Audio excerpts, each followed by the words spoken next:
próxima vez.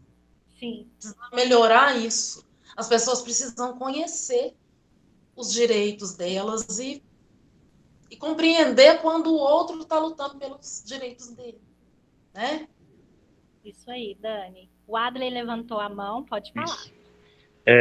A desinformação com os pais, né, também é um problema. Eu li há pouco tempo que o Brasil é um dos países que mais investe em educação em termos de porcentagem do PIB. Só que jorra lá em cima de dinheiro e pinga aqui embaixo, né? É tanta corrupção, é tanto desvio, tanta coisa, que quando chega aqui para chegar na educação, até vocês, até na escola, já não tem mais nada. E só vê notícia que investido tanto, investido isso, investido aquilo, aí o povo acha que a culpa são de vocês, né? De loteria, da escola, enfim, né? E as pessoas não sabem que existe tanto investimento assim, para onde que foi esse dinheiro, né? Ninguém cobra. Sim, a falta do diálogo e da transparência também. Sim. Porque quando as ações são transparentes, a gente sabe o que está acontecendo de fato e utiliza os mecanismos corretos para questionar, né? E a utilização desses mecanismos, a gente só sabe quando a gente é conscientizado, quando a gente é educado para compreender de que forma mobilizar, quem procurar, por que eu estou fazendo isso. Então, é toda uma questão de educação mesmo. E a escola tem esse papel de mostrar caminhos para os alunos, para eles entenderem que eles podem cobrar, eles podem questionar. É um direito legítimo, direito à informação, direito à transparência, direito a compreender como os processos são conduzidos, a participação, né, a representação. Então, assim, é muito nesse sentido da orientação mesmo. Mas alguém gostaria de falar a respeito? Eu vou só acrescentar, Paulo, também é a compreensão do aluno, né, em relação à realidade que ele vive, né? Porque a gente tem aluno da periferia que é carente de tudo, né? Ele tem que compreender por que que ele está ali naquela situação, né? Porque através do momento que se você compreende por que que você vive aquela realidade, você tem possibilidade de questionar e ir atrás dos seus direitos. Então, essa é a função da escola, né? Criar essa situação, compreender aquele espaço, por que que eu vivo naquele aglomerado, onde não tem a infraestrutura básica, né? Por que que a minha realidade é essa? Como que eu posso modificar essa realidade, né? Cobrando do governo os meus direitos, né? Então, esse é o papel da escola, né? Aí eu estou puxando um pouco para a geografia, que ela puxa essa questão, né? De analisar aquele espaço onde que você vive, compreender aquela realidade e fazer movimentos para que haja transformações daqueles locais. Acho que é isso. Com certeza. E a maioria ali, né, Adriana, igual você está colocando, eles nem imaginam que eles têm direito à moradia. Eles não Com imaginam, certeza. né? E o que eu vejo, às vezes, que eles têm vergonha até mesmo de enxergar essa realidade. Porque, às vezes, eles acham que não fazem parte. Tem muitos que acham que não fazem parte daquela realidade, entendeu? E a engrenagem do sistema no qual nós vivemos e nos socializamos, ela gira para que as coisas aconteçam dessa forma. Sim. Já, claro, né, com uma opinião pessoal Tirar a minha, mas identidade, né? eu acho que Quando chegou tira a a sua hora da gente. identidade, você fica ali acomodado, você aceita aquela situação e não vai atrás dos seus direitos, né? O problema E é aí esse. aceitam os rótulos e outra coisa que eu ouço muitas vezes até no nosso meio, na hora das paralisações, das greves e tudo, é tipo assim, não vai adiantar. Não sei por que está fazendo greve, não vai resolver. Deus me livre se os negros tivessem pensado, né? Se os escravizados tivessem pensado isso naquela época. Tava todo mundo. Eu, por exemplo, estava linda e black no tronco uma hora dessa. Né? Então, é preciso realmente a gente, enquanto educadores, a gente pensar muito nisso mesmo. Começa-se com pequenos movimentos, né? Tinha um professor lá na FAI, da pós-graduação, que ele falava uma coisa, é o Dairel, né, o Juarez Dairel, que ele falava uma coisa muito interessante, que a gente precisa ensinar os adolescentes, né, ele fala no caso dos adolescentes, a se indignar, porque se a gente não se indignar, a gente não vai sair do lugar. E a história, é isso que a história fala, né? A Adriana está falando aí dessa questão da geografia, e a geografia fala muito, né, Adriana, que é sempre assim, a classe dominante vai sempre estar querendo mais que a classe dominada esteja pobre, empobrecida, sem recursos, sem educação, para que possa realmente continuar dominante, né? Então, a gente precisa ensinar os nossos alunos para ser cidadão crítico, né, para ter essa leitura de mundo, é se indignar, sabe? Tem aquela música lá, né, tem uma música, acho que é do Raul Seixas, que fala isso, da mosca, né, alguma coisa assim, se você não se indignar, então você precisa se indignar com as coisas, não adianta você se conformar, né, não adianta você se conformar, você tem que se indignar com aquilo, meu Deus do céu, não está asfaltado, não tem saneamento, por quê, né, vamos atrás disso, o que está acontecendo, mas só que para isso é preciso que eles entendam dos direitos básicos, né, que a mídia não ajuda nem um pouco nisso, que eu queria ter falado lá do outro bloco. A mídia quer fazer o quê? A mídia, se hoje quer mostrar isso que está dando certo e que vai dar audiência, então é isso que eles vão mostrar. Mas amanhã eu quero mostrar isso, então a mídia não te ajuda também. É lógico que já melhorou, né, gente? A gente já vê uma série de coisas acontecendo, ainda mais eu agora que estou em casa e vejo televisão muito, a gente vê uma série de coisas acontecendo já diferente. Né? Eles estão tendo alguns cuidados com as falas, com o jeito de falar, com o jeito de se expressar, com o jeito de se dirigir ao outro. Né? Eu acho que depois dessa pandemia vai progredir no mundo quem trabalhou muito a questão da afetividade, da cooperação, do amor ao próximo, dessa gestão de pessoas bacana. Eu acho que isso vai prosperar isso. E eles estão investindo muito nisso também, né? Nessa questão de cuidar do outro, de ter empatia, que está muito na moda também na mídia, essa fala. Então, eu acho que está até mudando aí, mas se está mudando é por algum motivo, porque só vem coisa por trás aí. Exatamente. Essa ideia de criar, né, uma passividade nas pessoas, principalmente nos oprimidos, é um projeto, e a gente sabe muito bem qual é o objetivo desse projeto, né? Impedir transformações, impedir mudanças. Mas alguém gostaria de comentar? Só lembrar que aqui no Brasil começou em 1500. Exatamente. Certo. A exploração tem data. Então, assim, eu acho que as crianças de hoje precisam entender para poder parar de falar que cota é esmola. Sabe, eles precisam compreender isso, que tem 500 anos que a elite é instruída a continuar sendo elite, e a classe popular, trabalhadora, desprovida, é instruída para continuar servindo. Né? Pobre não precisa de instrução, basta saber uma profissão.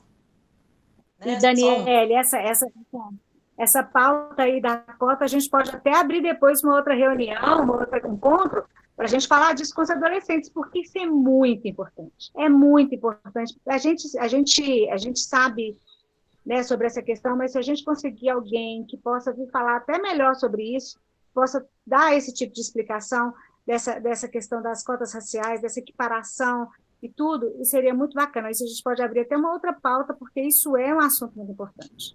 Com certeza, eu acho que a gente precisa se unir nisso, sabe? Sozinho tá difícil. Sozinho a gente não vai conseguir. Mas à medida que a gente une pessoas, outros professores com essa mesma ideia, com essa mesma filosofia, com esse mesmo pensar, querendo fazer, mas nesse sentido eu acho que a gente pode conseguir. Sim. Acho que a gente pode mesmo. Bom, gente, eu vou passar aqui para mais um questionamento. Então, gostaria até que a Abigail pronunciasse, participasse aí, porque a questão fala sobre a escola. Veja bem, você acha que sua escola se preocupa em promover ações que estimulem a reflexão sobre os direitos humanos? A escola está preocupada em debater? Quer começar, Abigail? Tá. A escola, principalmente nesses últimos meses, tem ensinado muito a gente em questão de que a gente tem que tratar todo mundo igual, as mulheres devem ser reconhecidas, ter o mesmo salário que os homens, devemos ter os mesmos direitos que eles.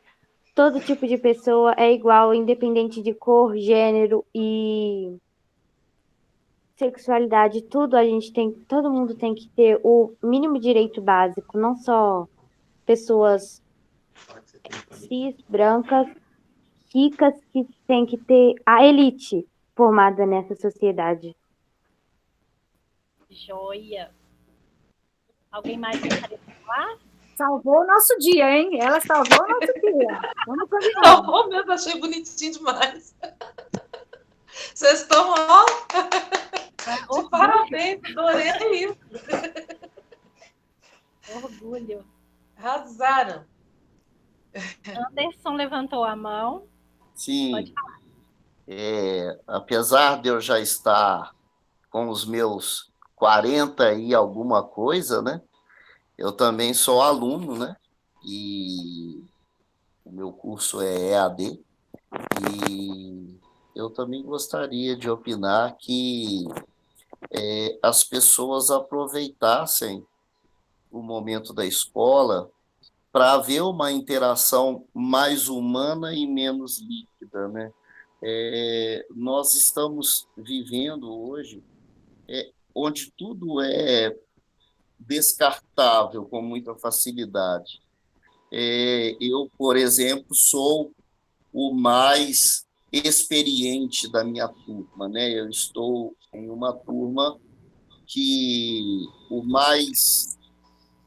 com a idade mais avançada está com 23 anos, e eu com 49.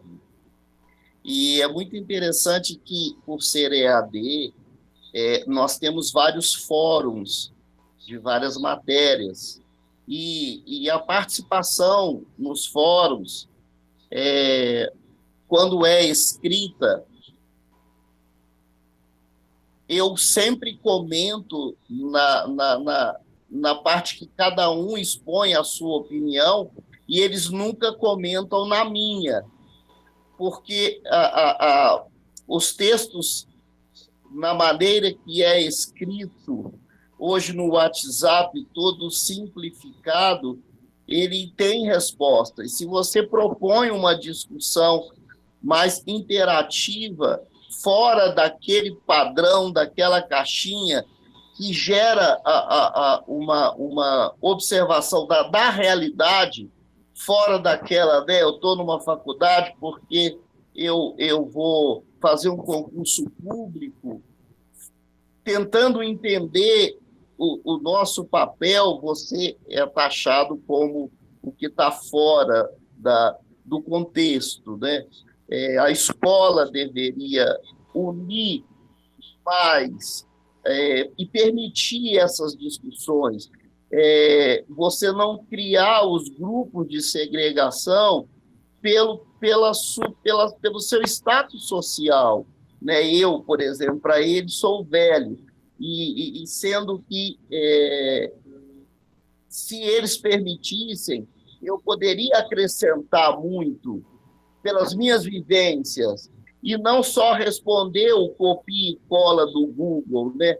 Respostas que foram tiradas do texto do Google, do copia e cola, mas que estão fora do sentido. E os próprios tutores também não querem interagir. Eu como aluno, enfrento uma dificuldade muito grande dos meus próprios tutores, porque é muito mais fácil, por exemplo, eles colocam perguntas como está sendo feito aqui, eu estou achando muito interessante, desculpe o atraso, mas eu fiquei preso no trânsito, e eu coloco uma resposta fora daquilo que estava sendo proposto, e eu já sou cancelado, porque não estava naquilo que foi proposto na pergunta.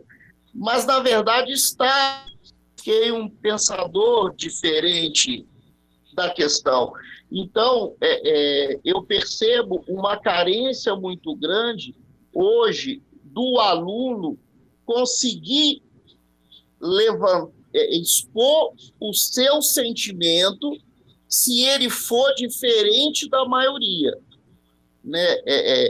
Por exemplo, né? Qualquer coisa que eu falar, eu recebo várias reclamações de que eu sou petista. Não estou dizendo aqui nada contra quem votou no Bolsonaro, nada disso. Não é isso que eu estou querendo dizer. Eu só quero dizer que, às vezes, se nós temos uma ideia diferente da atual, nós, alunos, somos prejudicados também. Eu tive uma nota reduzida porque a minha resposta foi revolucionária, né? Eu fui taxado como comunista. E como eu tive 5 dislikes dos alunos que confluíam com uma outra ideia política, eu tive uma nota reduzida. E o professor foi contra e falou que os petistas tinham que ser banidos da face da terra. Nossa, Brincadeira, um aluno velho como eu passar por isso. Anderson, mas você tem que convir comigo que a academia, né, a universidade, a faculdade, ela não faz nada para facilitar a vida da gente, ela não prepara a gente para o mercado de trabalho, e ela é canceladora, né? Sim, ela é canceladora, Então, assim, é o que nós não podemos ser na escola, e é o que a gente está procurando, enquanto educador, né? Trabalhar essas questões mesmo, porque a faculdade ela nos traumatiza. Inclusive, tem casos de pessoas que entram para a federal e suicidam, né? Tem atos. Sim, no Japão. Não, eles perguntam para mim se eu sou bolsista. Você é bolsista? Eu falo, olha, eu fiz Enem. Mas você fez Enem com quantos anos? Eu fiz Enem com 47 anos. Mas por que você fez o Enem tão velho? Eu fiz o Enem porque eu estava ajudando uma afilhada que estava tentando entrar na federal. Eu quis incentivá-la. Nossa, mas você resolveu estudar agora? Falei, não, esse é o meu 3º curso. Mas é porque eu tenho que me atualizar, porque, infelizmente, eu sou deficiente físico. Eu já fui demitido 20 vezes nos últimos 15 anos. E outra coisa, né? Forte, viu, Anderson? Porque 20 tudo vezes. que você fala é reflexo desse cenário que nós vivemos hoje, esse contexto sociopolítico de polarização, de ódio, e que em todas as vezes que a gente evoca um direito, é como se a gente estivesse remando contra a maré, e os espaços, ao invés de fomentar debates e trazer discussões qualificadas, ele faz o contrário, ele reduz, ele quer um script, ele quer um modelo, quer uma caixa. E eles isso jogam daí, para baixo. Isso daí eu não tenho nenhum fórum que foi curtido, nenhum. Eu não tenho curtida, eu não tenho respostas, eu não tenho grupo de trabalho. Eu fiz o Enem 20 anos depois que eu formei. Eu tive 670 de média. No primeiro semestre, a minha menor nota foi 85, no segundo semestre foi 90, e eu tenho um professor que comenta os meus trabalhos. Eu reclamei de uma nota, o tutor disse assim, eu já conversei com o professor e ele falou que vai te dar o total só porque você reclamou. Não é porque eu reclamei, é porque eu estou fora do contexto, né? Acontece um monte de coisa. Você estuda onde? Você estuda onde? Anhanguera. Hoje, dessa vez, na Anhanguera, né? E você faz qual curso? Chama Superior Tecnológico de Serviços Jurídicos, Cartorários e Notariais. Entendi. Eu sou corretor de imóveis e é um curso que agrega muito como corretor de imóveis. Ele é todo à distância? Ele semipresencial, mas teve baixíssima adesão, virou EAD 100%. Entendi. A faculdade em si, ela tem, a academia em si, ela tem esse parâmetro de excluir, de ficar só os bons, né? Não falando, mas os de direita, né? Porque qualquer coisa que você reclama é da esquerda. Então, assim. Só de usar barba, ah lá, ele tem barba, ele é petista. Gente, eu sou petista, mas eu não sou contra qualquer outro que seja de outro partido, eu respeito todos. Eu sou brasileiro, eu torço para que o país dê certo. Sim. E aí, que a gente estava falando aqui, é empatia. O que está faltando no mundo é empatia, é se colocar no lugar do outro, né? É ter ética e saber lidar com as coisas diante das situações. É isso que a gente está tentando, né, Paula? Passar para os nossos alunos. A Paula tem feito esse trabalho bacanérrimamente, Adriana, Cris, Fabiana, né? Elas estão com um projeto bacana para fazer isso, exatamente isso, de ensinar essa meninada a se colocar no lugar do outro, a não julgar, a não ser o próprio tribunal de cada um, olhar com outros olhos, entender. Eu acho que o principal é se colocar no lugar do outro. Eu acho que é isso. Parar de seriar as pessoas, né? A gente seria e rotula coisas para facilitar a vida da gente, né? E aí só que a sociedade resolveu ficar se rotulando, se seriando, e sem perceber, através desses rótulos, a gente vai se separando e facilitando a vida de quem quer continuar no controle disso. Porque enquanto a gente brigar pelos rótulos, se separar pelos sabe? Não, você é evangélico, eu sou espírita. Não, mas eu sou negro, você é branco. Eu sou mulher, você é homem. Eu sou hétero, você é gay. Então, isso tudo virou, ao meu ver, mecanismo de separação, de limitação, e mecanismo de nos manter distraídos, porque enquanto a gente está brigando, a gente esquece os focos principais, a gente esquece que o direito do hétero é o direito do homossexual, que é o direito da mulher, que é o direito do indígena, que é o... Sabe? Nós somos seres diferentes, sujeitos individuais, vivendo experiências individuais, mas nós somos um só coletivo humano. Eu acho que as lutas pelos direitos humanos, elas vieram, sim, elas precisavam acontecer dessa forma que acontecem, às vezes com separação, com discurso de ódio, mas eu acho que isso serviu até aqui, para que essas questões fossem vistas, enxergadas e trabalhadas. Mas eu acho que daqui para frente a gente precisa começar a construir, sabe, essa questão do coletivo humano. Porque se a gente parar de se separar, de brigar, não, os negros só pelos direitos dos negros, os indígenas só pelos deles, os gays só pelos deles, né, os homossexuais, os héteros, pegar aquilo que é em comum a todos e lutar por isso. Eu acho que está faltando esse tipo de coisa na nossa sociedade. Senso de pertencimento, né? Porque nós não somos individuais, nós somos coletivos. Exatamente. E quando a gente individualiza, a gente passa a discriminar. E é quando a gente se separa do outro, é quando a gente quer algo que nos diferencie para tentar ser melhor, para poder desqualificar o outro, poder sempre estar à frente. Eu concordo muito com o que você falou. Vamos para a nossa última questão aqui. E é a seguinte: de que forma podemos lutar por nossos direitos? Como construir redes de comunicação ativa para impedir e denunciar violações de direito? O que a gente pode fazer, afinal de contas? Adley, tá com a mãozinha levantada? Não. Anderson. Ok. Então, essa pergunta é muito boa, né?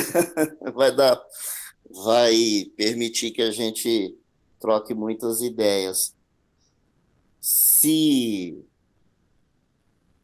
expor, né? Fazer mais isso que estamos fazendo aqui, não permitir, quando você for humilhado, principalmente os jovens que estão ouvindo, não permitir, quando você for humilhado, que é uma verdade, mostrar o seu valor, não depender, apesar de ter que haver, tá? Eu sou a favor das cotas, sou a favor da vaga para deficiente físico, mas não depender disso, porque o mundo ele não está de braços abertos para isso.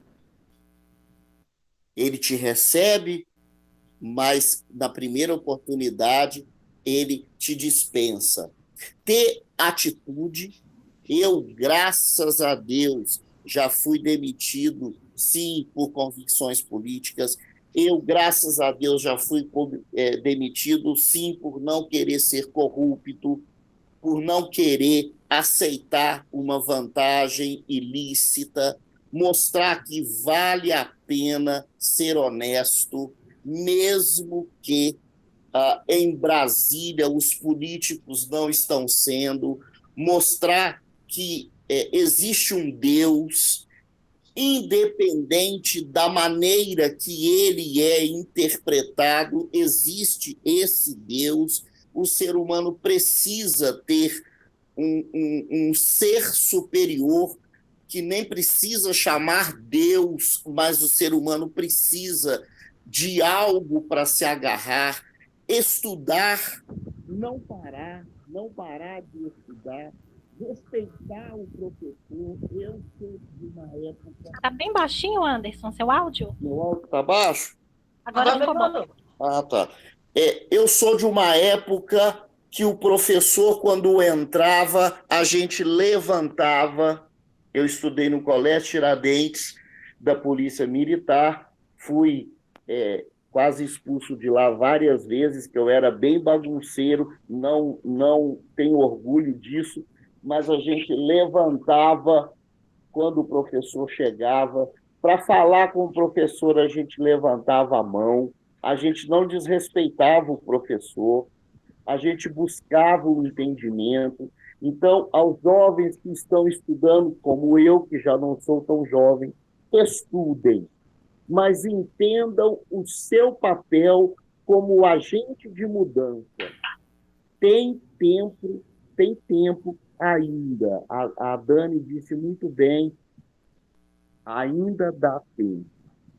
O que nós evoluímos nos últimos anos com a internet, 2 anos de um adolescente hoje, de 14 anos, que gosta de pesquisar na Wikipédia e em outros sites de busca, se equipara a 100 anos de evolução, de 1800 a 1900. Então, vamos buscar isso. Vamos entender um pouco dos nossos pensadores, né, daqueles que realmente são pensadores, e eu estou dizendo Betinho e outros, que estão sendo esquecidos. Não podemos esquecer o que aconteceu com a Marielle Franco, não podemos esquecer, não podemos aceitar que em uma determinada favela aconteceram tantas mortes porque na ficha corrida eles já tiveram passagem. Né? Hoje disseram, só 2 que não tiveram passagem e esses 2 vão ser investigados. Não é só isso. A vida... A discussão não passa por aí, né? Não. Não é essa. A vida em uma favela não é tão simples assim. muitos dos que estavam ali receberam um código de uma facção que simplesmente disse: não saia do seu posto. Se você sair, você não será morto pela polícia, mas será morto pela facção.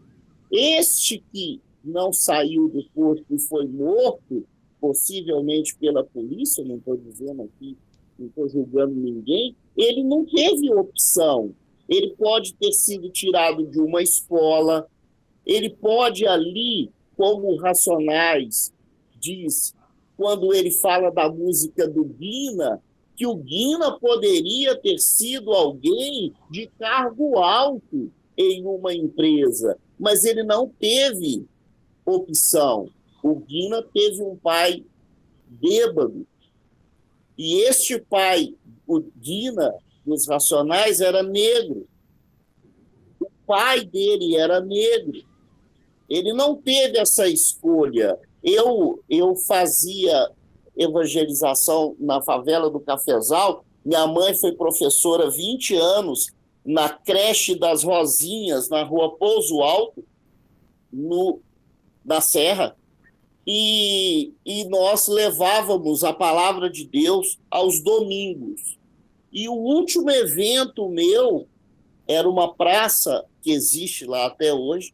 O último evento meu, a criança disse: mas o seu Deus, ele invade a minha casa de madrugada, derruba a porta, bate no meu pai, mata o meu irmão e estupra minha mãe? Porque quem fez isso foi um policial. Como que eu vou responder para ele que o meu Deus é diferente do Deus dele? Eu respondo: o meu Deus é diferente do seu. Ele não passa fome. O meu Deus não deixou que acontecesse Auschwitz. Ele deixou acontecer. O meu Deus erra.